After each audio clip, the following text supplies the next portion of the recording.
Welcome back to True Crime with Yvonne. Let's take a deep dive into the case of Sifiso Mkhwanazi. He was 21 years of age at the time of his trial. He brutally murdered 6 prostitutes in Johannesburg. It's a sensitive case to the families, friends, natives of South Africa, and Zimbabwe's natives. Let's talk about Sifiso's childhood. He was born in Soweto by a single mother, along with his sister. His dad, who is Mark Kwamalo, on the other hand, was born in Uganda. He was a businessman who owns an auto mechanical shop, also called a beaten panel. His dad was Muslim and a polygamist. As already noted here, his dad migrated for a better life. Sifiso had a normal childhood like any other child. He loved studying math, science, and soccer. He is also described as a shy and quiet person. According to reports, his mom died, then he went to live with his dad. As any other young adult, he tried finding his way. He lived in South Africa with his stepmom, siblings, and dad, Mark Kwamalo. Because Sifiso wanted to still be in school, his dad enrolled him in a Muslim school to instill values that he thought would be beneficial. Of course, Sifiso was not happy because there was absolutely no academics included. I can only imagine how his dreams were being crushed. So then his dad took him out to pursue another Muslim school with subjects like math and science. More subjects that he likes. And he also liked his sports, soccer. Unfortunately, 2019 came along, and we all know that during that year, COVID hit. That's when Sifiso started working with his dad at the panel beating. He had no excuse because we know during COVID, everything was closing down or was closed. During the trial, we didn't hear much about any girlfriends of Sifiso. We also know that he was Muslim, therefore, there was no sex before marriage. However, Sifiso found his way around this. When Sifiso was 18 years old, he was arrested for forcing himself on a prostitute. According to him, the prostitute increased her price after their transaction. Sifiso refused to pay as he should. The prostitute reported him to the police. He was prosecuted and charged with rape. Sifiso was angry. He spent 10 months of jail time. Later, the allegations were dropped. Along the way, he paid the prostitute off, so that's why the charges were lessened, because according to other videos that I saw, they said it's normally 50 months. But anyway, let's move on. When he returned, he continued his ugly ways of sleeping with women. Remember, he's not supposed to have sex before marriage, and he was going to a Muslim school. He would take them to the mechanic shop or panel beating where he worked. It was a big empty warehouse with lots of rooms. No one was present at the times he will visit except for the security. They trusted that he was doing right because the security testified he assumed that the ladies left with Sifiso. In actual reality, not all did. Sifiso would drive his dad's car on Saturdays and Sundays to pick up the prostitutes. He ended up killing about 6 of them, which is why he is called a serial killer. Because we know that more than 3 people in separate events over a period of time, that is what is considered a serial killer. So how did we find out about all these killings that he's done? 21 years of age, so young, has so much future in front of him. According to people that testified at the trial, he was very smart. So I don't know exactly what was going on in his head. One day, the caretaker, Damien, went to wash his car. He normally washes his car outside, but on this day, it was too cold to wash it, so he washed it inside. So he went upstairs for water with his 4-year-old son. Upon entering, he smelled a foul, unbearable stench. He opened the first office, then he opened the second office, but the scent was not there as strong and nothing to be seen. In room 3, the scent was pungent, it was very strong, and he thought he saw a body, but was not sure. He called the security and they shined the cellular phone light into the area, and what they saw was indescribable. It was like a slaughterhouse, blood all over.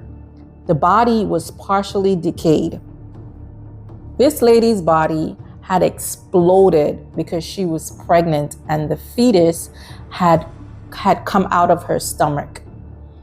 It was reported that she was there for a few days. This prompted the caretaker and security to call Mark Cuomo, that's Sifiso's dad, and the authorities. Sifiso, from the time he saw the police, knew he was in big trouble. He tried running away even before he was told what was going on. Sifiso was then questioned at the station. To add to this, the security and the police, they looked at the CCTV and they saw Sifiso was seen escorting his last victim to the beaten panel. But that person never came out. He still denied it, that it was him. The dad testified that he took notice of things like drums missing from his shop. He also noticed the place had a foul scent. However, it was his son who always had an explanation. He would say it's a dead cat or dog. He explained the missing drums were taken by the sanitation workers. His dad also said that the windows were left open, although employees were repeatedly told to keep the windows closed. However, Sifiso kept the windows open to help get rid of the scent. Not long after, the dad and his workers were cleaning out the slaughterhouse for the first victim found, when the water led them to another victim. So the water ran down to another room, and there was like an air conditioner in the other room, and under the air conditioner, I think the second victim, she was found there. There was lots of blood, fluid, hair, underwears, condoms, used and unused, blood on the stairways and the floor. So after they found this second victim, they started searching the whole building. From there, they found 4 other victims in other areas. The authorities said the bodies were found all over. So these are the exact locations where they found the bodies. We had one body found in a steel shim, and that body was decomposed. We have another body inside of a bin that was decomposed. Then there was another body in the back of the panel van, another body in a truck inside of a bin. Then we have another body that was just pure skeleton. That was his first victim that he killed. And we have the other body in the office 3. That was his last victim, but his first victim found. The victims were all alleged sex workers from Zimbabwe. They were tied up, raped repeatedly, and then murdered. Sifiso confessed to the murders, claiming it was a revenge due to the first incident he had with the Zambian worker. According to Sifiso, if the prostitutes stuck to their agreement, he was fine with that. He did let some of the prostitutes go if he didn't have to change the price. In court, Sifiso claimed he was abused by his dad and beaten for making mistakes at the job. He also said the confession that he told his dad was coerced, so that was later retrieved. In the end, DNA proved that Sifiso was the person involved. He was charged with 6 counts of murders, 6 counts of rape, kidnapping, and concealment of bodies. He also stole one of the sex workers' phone, and he was charged with using a gun. His first victim was shot, which was so different from the others. It seemed like she put up a fight, and because he couldn't handle her, he went for his father's gun inside of another office, came back and shot her dead. In September 2024, Sifiso was found guilty on all charges and will serve 6 life sentences with an additional of 170 years for related crime of rape, kidnapping, and concealment. So thank goodness he will be in jail forever, for a very long time. It's sad how he is so young and he committed all these crimes. I don't know exactly what was going on in his mind. You never thought about the outcome of this? You did one, you got away with it. You did a second, a third, a fourth, a fifth, and sixth. These are families that you've destroyed. And I hope you sit in that cell every single day and remember these people. This is not an easy story because this little boy, he is so young. And this trouble started when he was 18. Maybe he should have gotten help. His father should have gotten him help after he was accused the first time and let him know the seriousness of this. Because now you're in jail for life. You ruined a relationship between you and your father. So I'm going to tell you guys some stories of families that were affected. Okay, the first story is of Joyce Moyer. So Joyce Moyer was one of the 6 prostitutes who was found in the beaten panel. She left Zimbabwe for a better life for her children. She had 3 children, 11, 14, and 18. So she had left them back in Zimbabwe with her sister Grace, and this is what her sister Grace said. This is the victim's sister. So according to her, she said her sister was a very hardworking woman who moved for a better life. She was a sole breadwinner, and now she has to be responsible for her own children and her sister's children. And at that time, she wasn't working. Now her children have to live without her, okay? This is what her sister said. She said Joyce Moyer told the family that she was moving to South Africa to work as a security. She moved because she saw that they were struggling in Zimbabwe. Joyce sent money to the family back in Zimbabwe. She said it hurts that she's no longer with them. And, no imprisonment, no amount of punishment can bring back her sister. Grace said her and her sister spoke every day. This is one day, then one day she didn't call or returned her call, and she was very concerned. So she went to her home, spoke to some neighbors, and found out she left about 3 days ago. And then she went to the police so they can investigate it. A few days after, they found out that there was some ladies found in a barrel, and her sister was one of them. I can't imagine how devastating that was. She was hoping it was a case of mistaken identity. It was quite hard for her to digest. Just want to say my condolences to her family, her children especially, because I know definitely she'll be greatly missed. There was another young girl. She said she knew her mom was a prostitute. It's nothing that she said she can be proud of, but that's her mom and she loved her mom regardless. This is what her mom did to provide for them. Her and her mom will keep in contact every hour. And one day she called and she kept calling and her mom never returned a call, which was quite unusual. So they went searching for her. They kept asking people, have they seen her? And if you see her, can you tell her to call home? And after a few days, this never happened. She never showed up. They went to the police and reported her. This is a woman who got shot in the head. She's the one that fought the young man at the end. She's the first victim that was found.